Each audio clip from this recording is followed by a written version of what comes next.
감사합니다. 다시 잠시 기도하고 말씀 생각하십시다. 하나님 아버지, 우리의 기도와 찬양을 받으시고 하나님의 말씀을 주셔서 부족한 종이 감히 성경 말씀, 하나님의 기록된 말씀을 해석하며 또 거기에 담긴 하나님의 진리와 교훈을 전하는 도구가 되게 하시며 또 하나님의 영광을 위하고 주를 사모하는 성도들의 유익을 위하게 하옵소서. 하나님의 영, 진리의 영께서 저희들의 선생님이 되셔서 저희들을 진리 가운데로 인도하시고 바른 말씀을 말하며 또 듣고 전하며 받게 하여 주옵소서. 예수님의 이름으로 기도하옵나이다. 아멘. 아멘. 창세기 32장 말씀 좀 보십시다. 1, 2절 보십시다. 야곱이 그 길을 진행하더니 하나님의 사자들이 그를 만난지라. 야곱이 그들을 볼 때에 이르기를 이는 하나님의 군대라 하고 그 땅 이름을 마하나임이라 하였더라. 마카나임이라고 하는 이 말은 마카네, 바로 앞에 있는 군대라고 하는 마카네라는 말에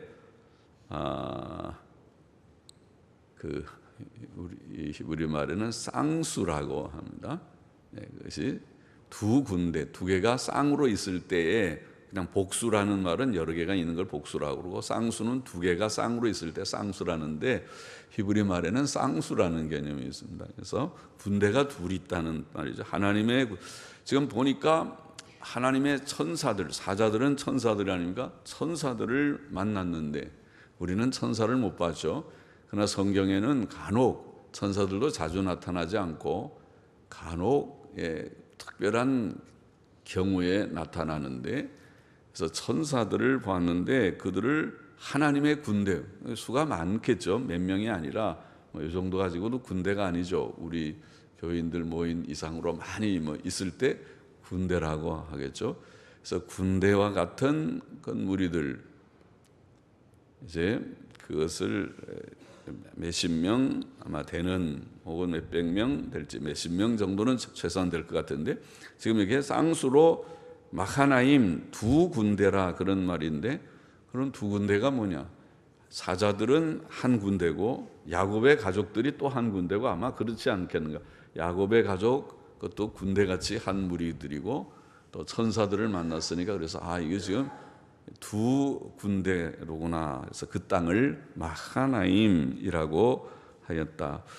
이 신비한 사건은 하나님께서 야곱의 일행과 함께 하시고 그들을 지켜주실 것을 암시하였다고 보입니다.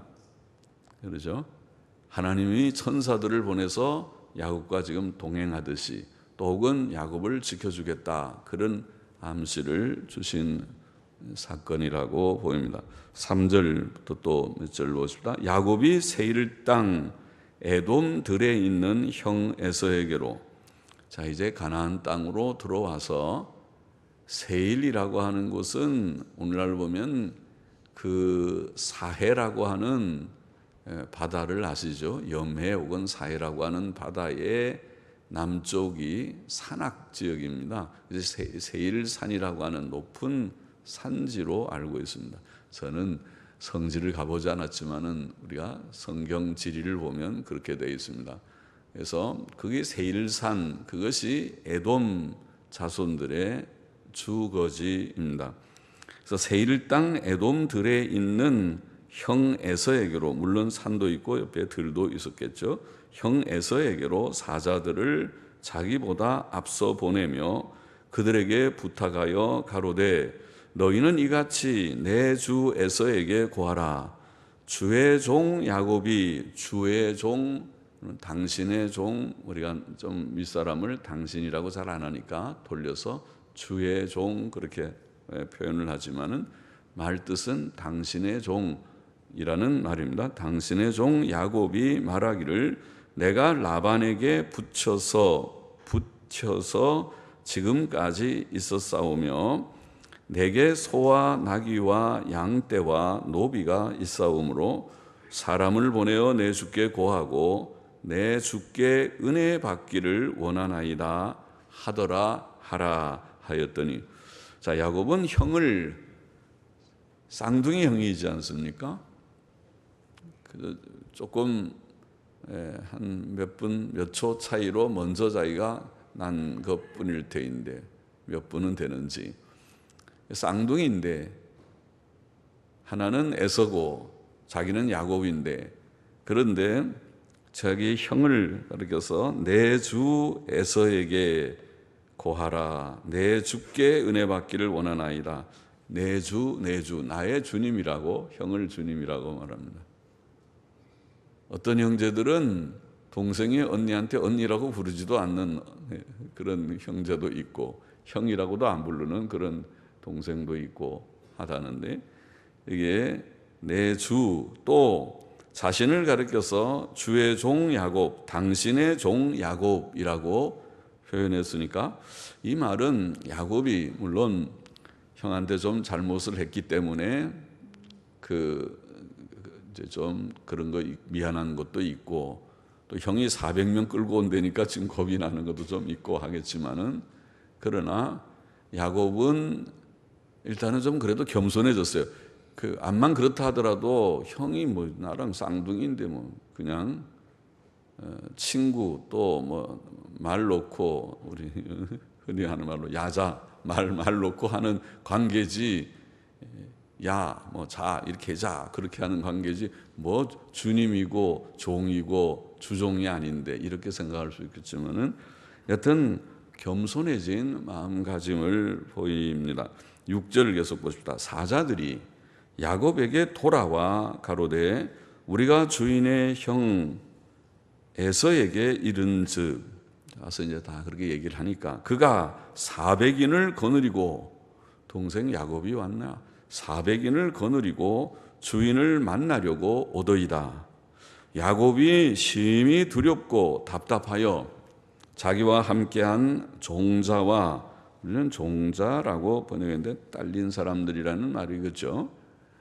그러나 영어 성경은 한결같이 그냥 people, 그래서 people은 사람이란 말이죠.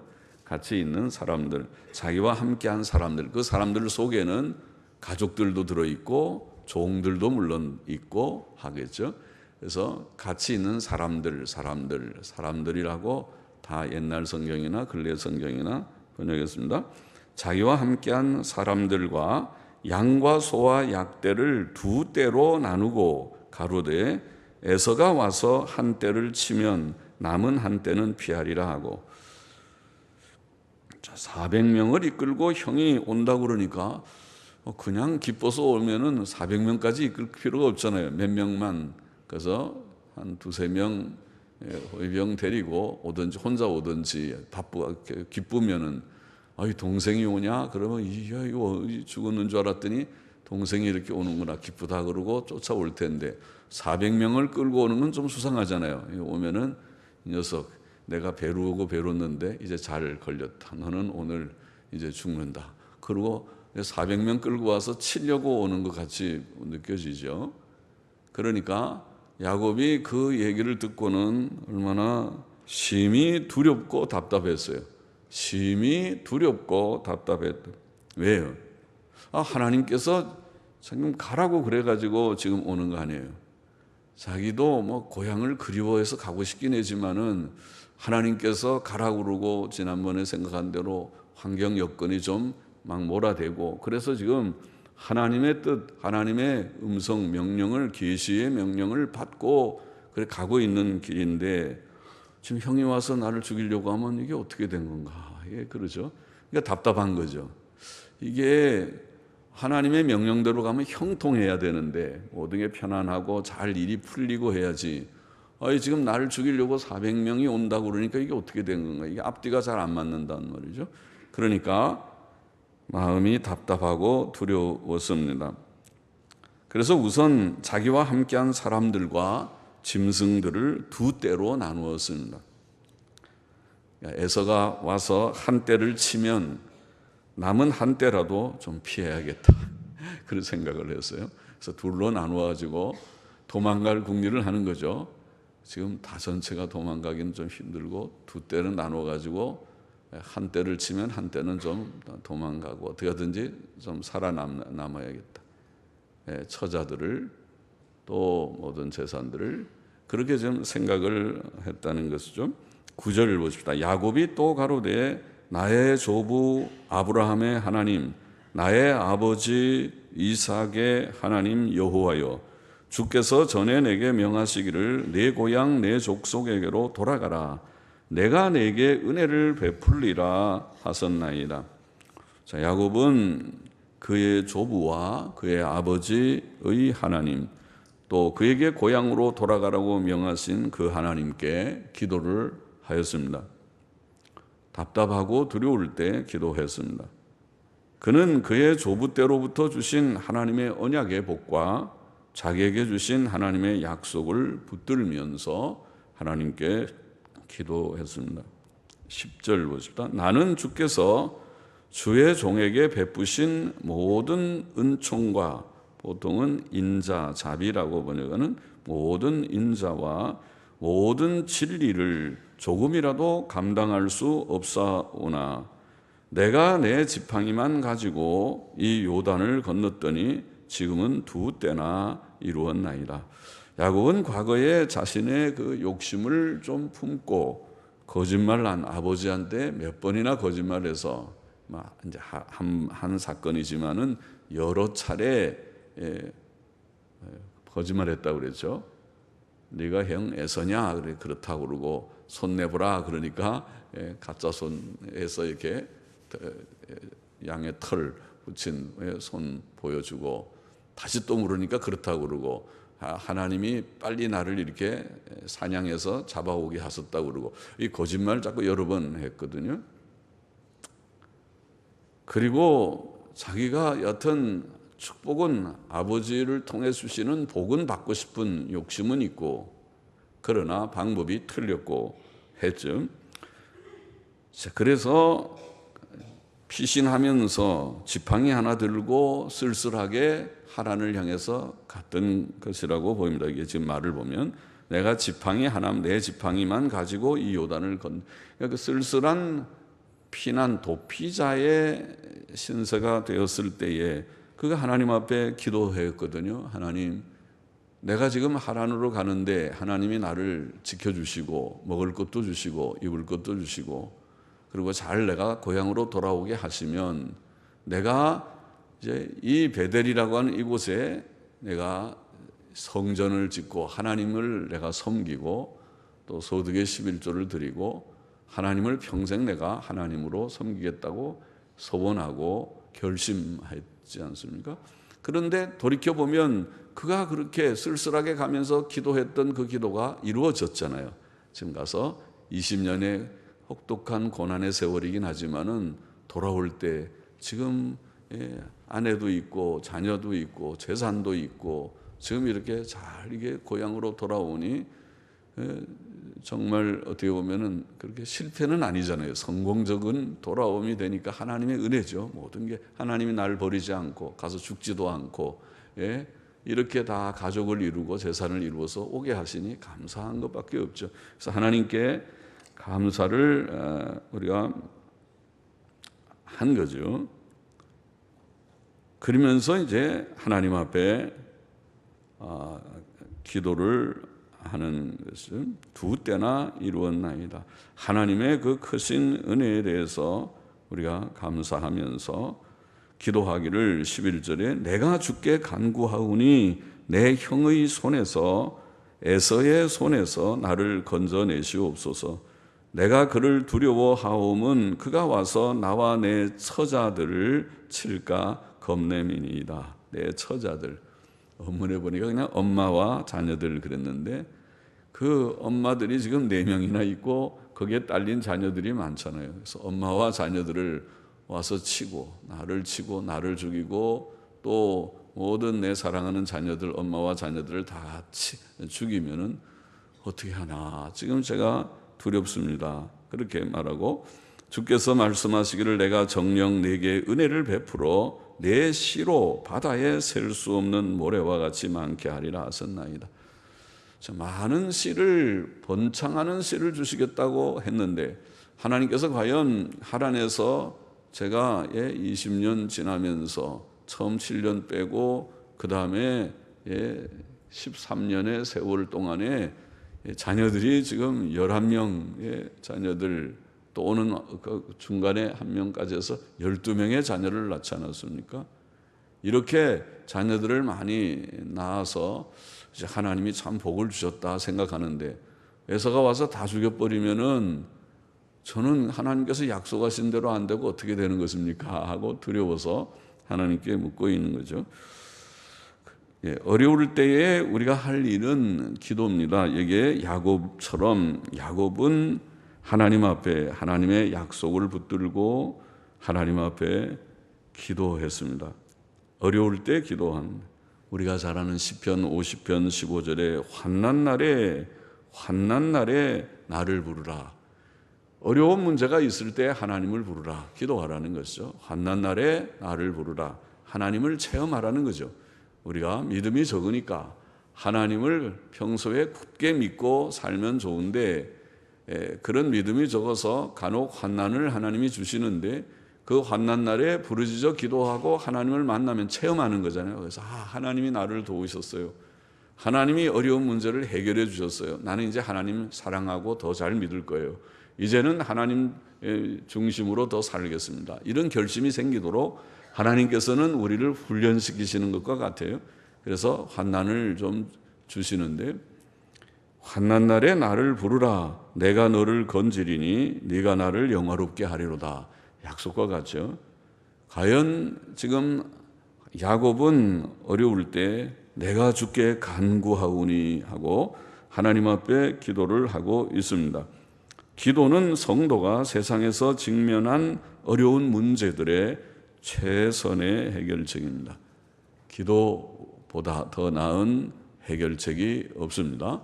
그래서 성도는 기도를 통해서 말씀, 성경 읽고 믿음이 생기고, 믿음이 견고해지려면 성경을 읽지 않으면 견고해지잖아요. 하나님께서는 성경을 주신 것은 우리의 믿음을 굳게 하기 위해서, 로마서 10장 17절인가 어디에 있죠? 믿음은 들음에서 나고 들음은 그리스도의 말씀으로 말미암는다.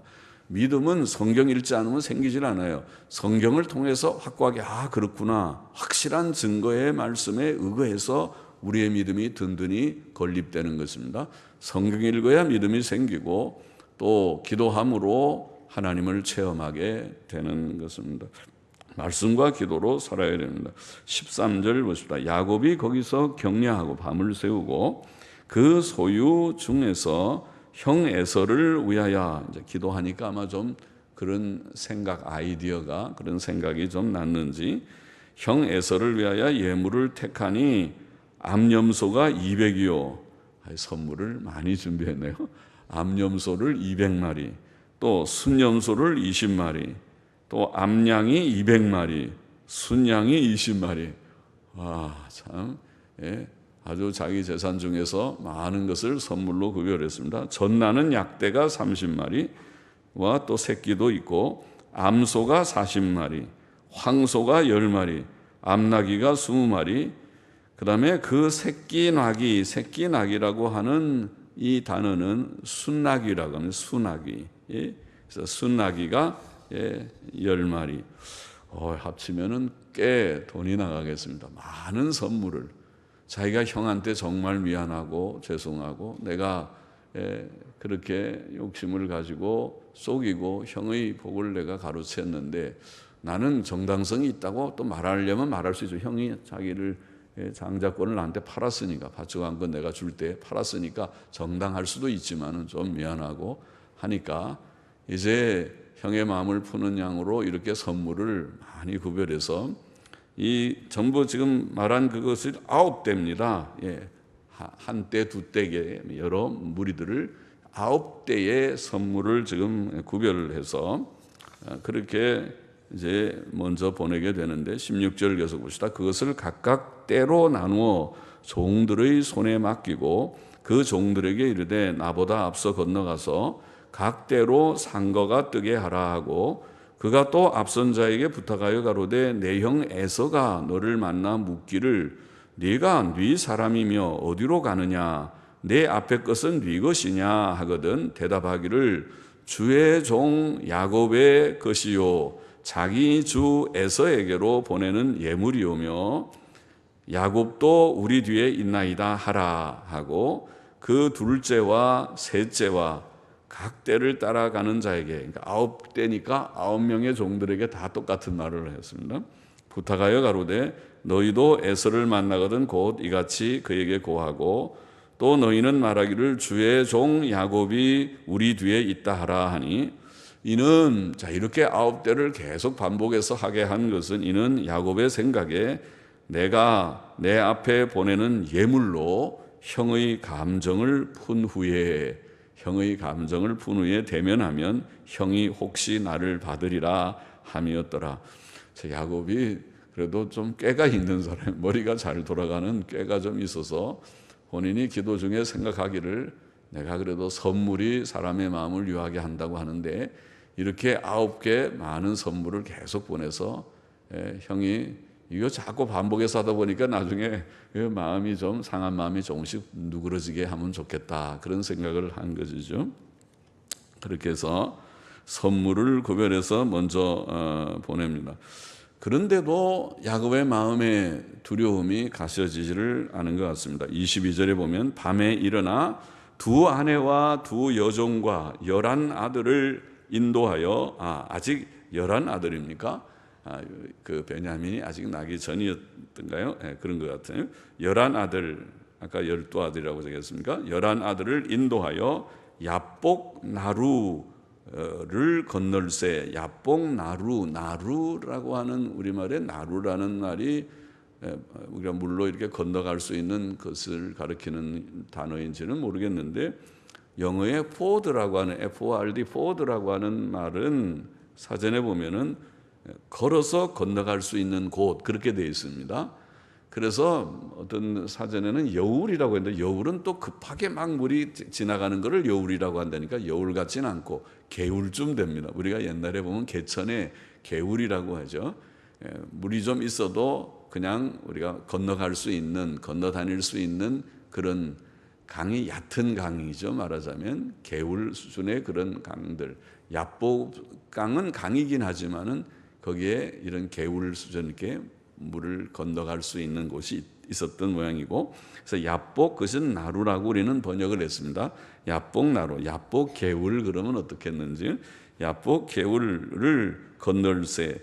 그들을 인도하여 시내를 건네며 그 소유도 건네고 야곱은 홀로 남았더니 이제 다 건너가게 하고는 홀로 남았더니 어떤 사람이 날이 새도록 야곱과 씨름하다가 그 사람이 자기가 야곱을 이기지 못함을 보고 야곱의 환도뼈를 치매 야곱의 환도뼈가 그 사람과 씨름할 때에 위골되었더라. 그 사람이 가로되 날이 새려하니 나로 가게 하라. 야곱이 가로되 당신이 내게 축복하지 아니하면 가게 하지 아니하겠나이다. 편안하지 않다는 거죠.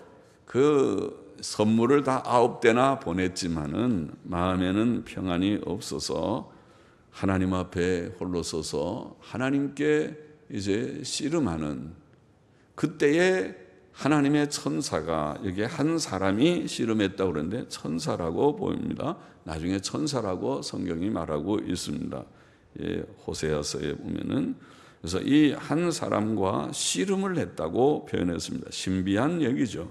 천사와 씨름한다는 말이 성경에서 여기만 사용된 말인데 비유적인 말 같지는 않습니다. 야곱의 환도뼈, 허벅지 연결 부분에 뼈를 쳐서 위골이 됐다고 하니까 그래서 야곱이 쩔뚝거리면서 걸었다. 그러니 진짜 씨름을 한판 하듯이 그런데 그 씨름은 그냥 단순한 경기 씨름이 아니고 영적인 의미가 있는 그는 그 하나님의 사자에게 자기를 축복해 달라고 자기의 마음이 지금 이 불안하고 두렵고 내가 안정이 없는데 하나님의 축복 하나님의 사자는 하나님이죠. 하나님을 대신하여 나타나는 것이 하나님의 사자였습니다. 그래서 하나님의 사자를 사자, 여호와의 사자라고 하는 하나님, 나중에 그는 표현하기를 그것을 분이엘이라고 했거든요. 분이엘은 하나님의 얼굴이라는 말인데 하나님이 나타나셨다고 본 것이죠.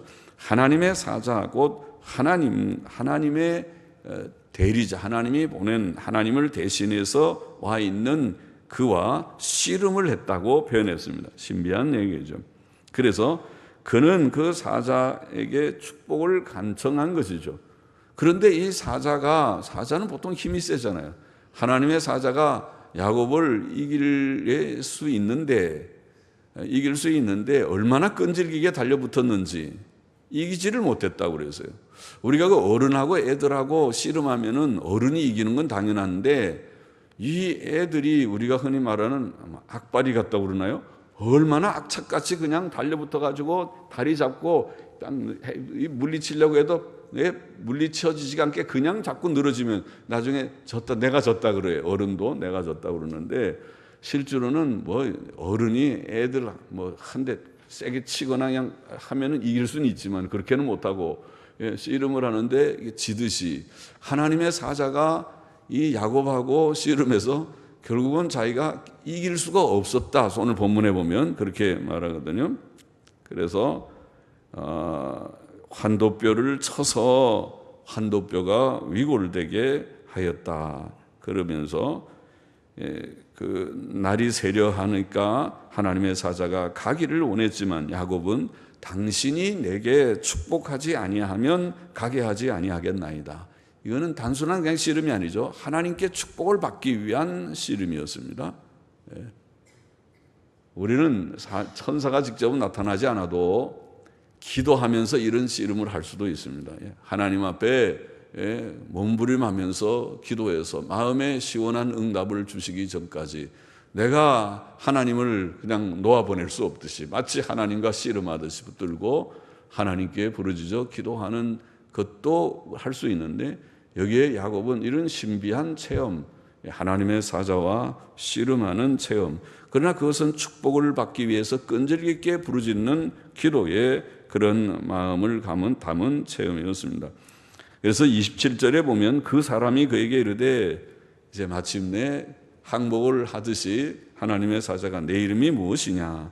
그가 가로되 야곱이니이다. 그 사람이 가로되 내 이름을 다시는 야곱이라 부를 것이 아니요. 야곱이라는 말은 사실은 사전에 보면 히브리어 사전에 보면 야곱은 그가 발꿈치를 잡는다는 뜻이고 또 발꿈치를 잡는다는 말에는 그가 선수 친다. 이게 남이 할 일을 자기가 먼저 들어가서 선수 쳐서 차지하는 또 속인다 그런 뜻이 있어요. 야곱이라는 말이 별로 좋은 이름이 아니죠. 기분 안 좋은 이름이죠.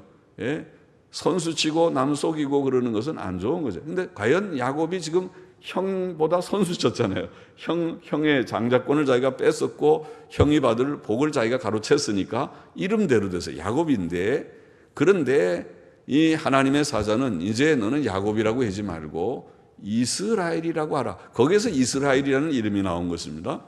우리 오늘날 저 유대 백성을 이스라엘 백성이니 이스라엘 다 아는 이스라엘은 바로 야봇 개울에서 천사와 씨름하면서 얻게 된, 하나님의 사자에게서 얻게 된 이름이었습니다.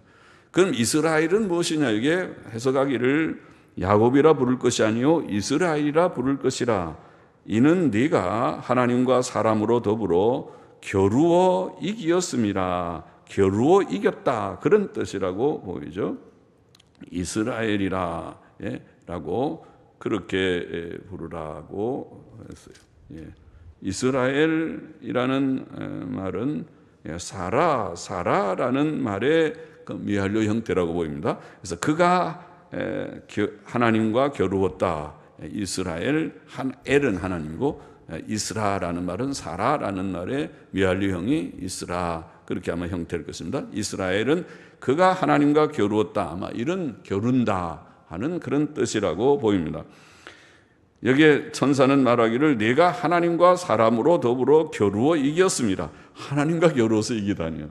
하나님의 사자하고는 자신은 이길 수가 없는데 너무 끈질기게 놓지 않는다고요. 나는 축복 안 하면 놓아줄 수가 없다고 자꾸 늘어지니까 그래 내가 졌다. 네 이름이 뭐냐? 야곱이지.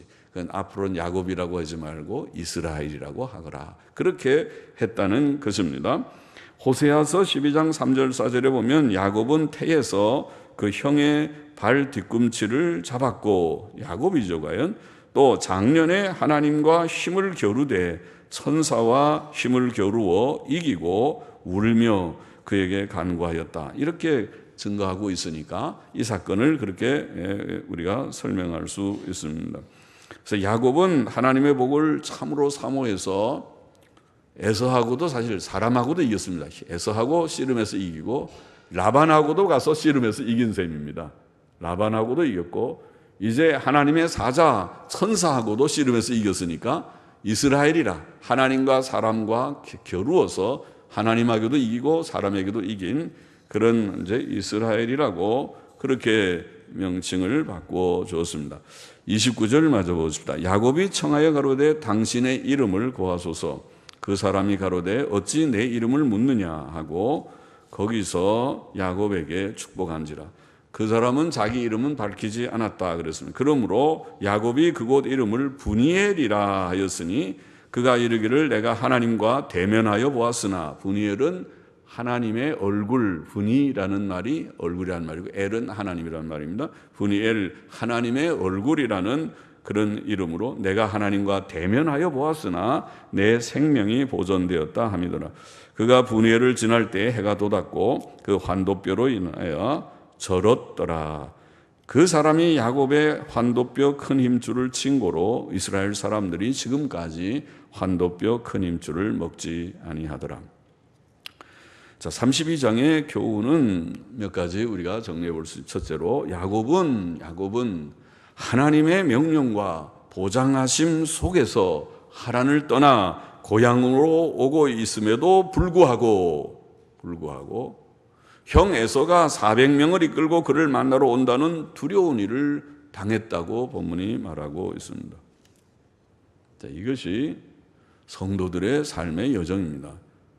이스라엘 백성이 애굽에서 나오는 것이 하나님의 뜻이었음에도 불구하고 부름기둥, 불기둥의 인도함을 따라서 처음에 출발했음에도 불구하고 홍해가 가로막히고 뒤에서 애굽의 군대가, 바로의 군대가, 병거들이 추격해 오는 참으로 난감한 위기를 만나는 것과 같이 때때로 성도들이 하나님의 뜻대로 바로 삶에도 불구하고 우리가 잘못 살아서 어려운 일 당하는 건 두고 그거는 당연한 일이고 하나님의 징벌이고, 하나님의 징벌로 당하는 고난은 핑계할 수 없고 내가 잘못해서 그러니까 회개해야 되는 거고, 그런 거 말고 우리가 하나님의 뜻대로 바로 사는데도 고난이 있느냐.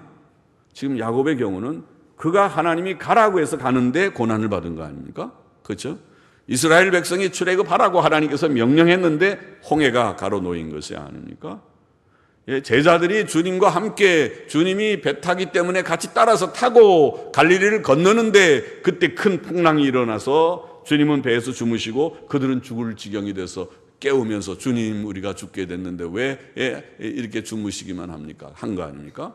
어려움은 있을 수 있다는 것을 보인다는 말이죠. 의인에게는 고난이 많다고 성경은 말했습니다. 그러나 그 고난에서 우리를 건지실 것이다. 그러므로 우리가 이런 어려움이 오면 이상하다 그러지 말고 성경에 그런 일이 있다고 하던데 내게도 그런 일이 있는 것 같다. 그렇게 생각해야 되겠다는 것입니다. 하나님을 바라봐요. 좀 참고 하나님을 소망하고. 둘째로 야곱은 어려운 문제 앞에서 어떻게 대처했습니까? 어려운 문제 앞에서 그의 조부의 하나님, 그의 부친의 하나님, 또 그에게 나타나셔서 하란을 떠나 고향으로 돌아가라고 명령하셨던 하나님 앞에 기도했다. 내가 주께 간구하오니 내 형의 손에서, 에서의 손에서 나를 건져내시옵소서. 내가 그를 두려워하면 그가 와서 나와 내 처자들을 칠까 겁냄이니이다. 기도했다. 우리는 어려운 문제들은 있는데 어려운 문제들을 만날 때 이때가 하나님을 체험하는 때로구나 생각하고 기도의 골방으로 들어가시기를 바랍니다. 문 닫고 방에 방석 하나 갖고 들어가서 펴놓고 무릎 꿇고 앉아가지고 주님께 부르짖어 기도하기를 바랍니다. 그래야지 어려운 문제를 하나님이 주시는데도 기도할 줄 모르고, 그 어려움이 물론 자기의 죄 때문에 오는 거라면 회개 기도부터 시작하면서 기도해야 되고, 또 어려운 문제를 내가 믿음으로 바로 살아보려고 하는데 지금 당하는 어려움을 말하는 것이, 그런 어려움이 있을 때 하나님 앞에 나아가 하나님의 약속을 붙들고 기도하는 우리가 되어야 하겠습니다. 그것이 하나님을 체험하는 때이기 때문에 하나님이 주신 어려움이거든요. 그것을 통해서 야곱은 깊은 체험을 했어요. 그런 것이 없었다면 야곱이 이스라엘이 되지 못했을 거예요. 말하자면은 그 이스라엘이라는 그 좋은 이름의 승리적인 이름을 바로 그 어려운 환경을 통과하면서 얻게 된 것이 아닙니까? 그래서 기도해야 돼. 하나님 앞에 기도하고, 셋째 하나 더 생각한다면 기도를 하되, 어떻게 기도했느냐? 야곱은 기도하되 날이 새도록 하나님의 사자와 씨름하며 당신이 내게 축복하지 아니하면 가게 하지 아니하겠나이다 라고 말하면서 끈질기게, 그죠? 기도를 하더라도 보통 그냥 하나님 안녕, 제 안녕, 기도 다 했습니다. 너 기도했냐? 기도 다 했어요. 오늘도 간단하게 그냥 내가 앉아서 기도, 오늘도 문안 인사하듯이 안녕 기도했습니다. 그러면 더 이상 체험할 것은 없겠어요. 심각하게. 그런 정도의 것이 아니라 좀 심각한 문제가 생겼을 때 그렇게 해가지고 잘 해결이 되겠는가 모르겠어요. 하나님의 긍휼 가운데 그래도 또 좋은 거 주실 수도 있겠지만은, 그러지 말고 야곱처럼 끈질기게, 하나님께서 우리에게 원하시는 것은 끈질긴 기도. 주님께서도 누가복음 11장 18장의 기도에 대해서 누가복음에 기도를 많이 교훈하셨는데, 11장의 기도는 밤에 찾아온 친구 이야기 아닙니까? 친구가 문 두드리면서 떡 3덩이만 좀 빌려달라. 아예 내가 지금 다 발 씻고 우리 가족들이 자려고 침소에 들었는데, 그런데 좀 갑자기 내 친구가 방문했는데 우리 집에 떡이 없는데 배고프게 밤에 잘 수는 없지 않냐. 떡 3개만 좀 있으면 빌려달라.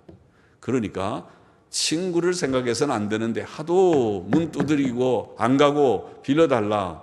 좀 무례하지만은 그렇게 하니까 그 강청함 때문에 떡 3덩이를 줬다. 그 얘기를 하시면서 하나님 앞에 구하라, 찾으라, 문을 두드리라, 그러면 주시리라 교훈을 하셨거든요. 누가복음 18장에는 불의한 재판관 앞에 이 과부가, 별 볼 일 없는, 세상 말로 별 볼 일 없는 과부가 불의한 재판관 앞에 와서 내 억울한 사정 좀 들어주세요. 아이고 귀찮겠으리 절로 가라고 자꾸 이제 찾아오지 마세요 그만. 그런데 매일 찾아갔어요. 매일 찾아가서 내 사정을 좀 들어달라고. 제발 재판관님, 내가 이 억울한 사정 어디에 호소해 납니까? 재판관님이 좀 들어주셔야지 어떻게 합니까? 하고 계속 사정을 하니까 말하기를, 이 재판관이 말해, 내가 불의해서 저런 거 눈에도 안 차고 내가 다 무시를 하는데 이 귀찮아 죽겠다 도대체. 나를 번거롭게 하기 때문에 내가 들어준다 그랬어요. 주님은 그런 비유를 하시면서 하나님께서 하물며 하나님께서 자기의 사랑하는 자녀들의 기도를 들어주죠. 왜 주님이 그런 얘기를 하냐면, 하나님이 불의한 재판관이 아니잖아요. 우리가 과부가 아니잖아요. 우리는 하나님의 당당한 자녀입니다. 특권 있는 자녀들입니다. 이 과부가 별 볼 일 없는 죄송합니다. 과부가 별 볼 일 없지. 세상 사람들이 은혜 말하잖아요. 별 볼 일 없는 과부가 불의한 재판관 앞에 번거롭게 하는 것도 들어줬는데, 하물며 우리는 과부가 아니고 하나님의 자녀고, 하나님은 불의한 재판관이 아니고 좋으신 선하신 하나님, 능력의 하나님이신데 우리가 기도하면 안 들어줄 줄 아느냐, 왜 기도 안 하고 낙심하느냐, 이 얘기를 하신 거예요 주님이. 그러니까 우리를 기도하라고 지금 이 얘기를 해준 거예요. 하나님 앞에 어려운 일이 있을 때 낭망하지 말고 하나님께 나아가서 부르짖어 간절히 기도하면 하나님께서 들어줄 줄을 믿습니다. 그렇게 하라는 것입니다. 그래서 여기에 오늘 32장은 어려운 일이 있을 때 기도라. 기도는 문제 해결책이고, 기도를 하되 그냥 안녕하는 기도하지 말고 끈질긴 좀 부르짖는, 안 보내줍니다. 축복해, 응답해 주옵소서. 주님이 안 주시면 되겠습니까? 지금 제 형편을 보십시오. 응답해 주옵소서. 이런 간절한 기도가 시시때때로 필요하다는 것입니다. 기도를 통해서. 우리 가운데 이런 기도뿐 아니라 아예 하나님을 전혀 모르시는 분이 있으면 하나님을 체험하게 되기를 바랍니다. 예수님 믿고 구원받는 도를 깨닫게 되기를 원합니다. 하나님 없이 사는 것이 가장 불쌍한 것입니다. 하나님 없이 사는 자들, 이 하나님이 만드신 세계 속에서 하나님 없이 사는 자들은 불효막심한 자들입니다. 부모가 자식을 낳았는데 좀 컸다고 나중에 부모한테 대들고 말도 듣지 않고 어떤 때는 부모하면은 부모한테 밀치고 이런 정말 나쁜 자식들, 돌에 맞아 죽어야 되는, 성경으로 말하면 그런 자식과 비슷한 것입니다.